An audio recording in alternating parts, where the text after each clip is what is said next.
Hello भाई, नमस्ते, प्रणाम। देखिए, धर्मेंद्र दीवाना इंटरटेनमेंट में आप लोग का स्वागत है। देखिए, पावर स्टार पवन सिंह का जो है जो बॉलीवुड गाना था अभी तहलका मचा रहा है।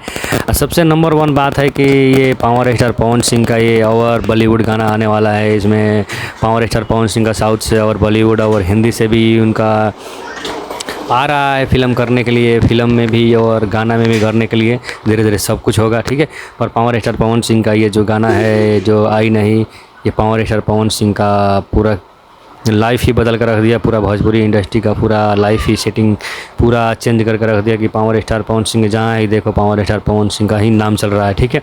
तो आप लोग क्या लग रहा है, अपना कमेंट में अपना राय बताया और अपना छोटका भाई के चैनल के भी सब्सक्राइब और शेयर करी कि पावर स्टार पवन सिंह का सबसे ये बड़ा उपलब्धि है कि पावर स्टार पवन सिंह का ये जो गाना है वो पूरा सक्सेसफुल रहा है और पूरा तहलका मचा रहा है। पावर स्टार पवन सिंह का ये जो सॉन्ग है, ठीक है। तो ऐसे भी अपना दुलार प्यार बनाया है। अपना छोटका भाई के चैनल को सब्सक्राइब शेयर करी। जय हो पावर स्टार।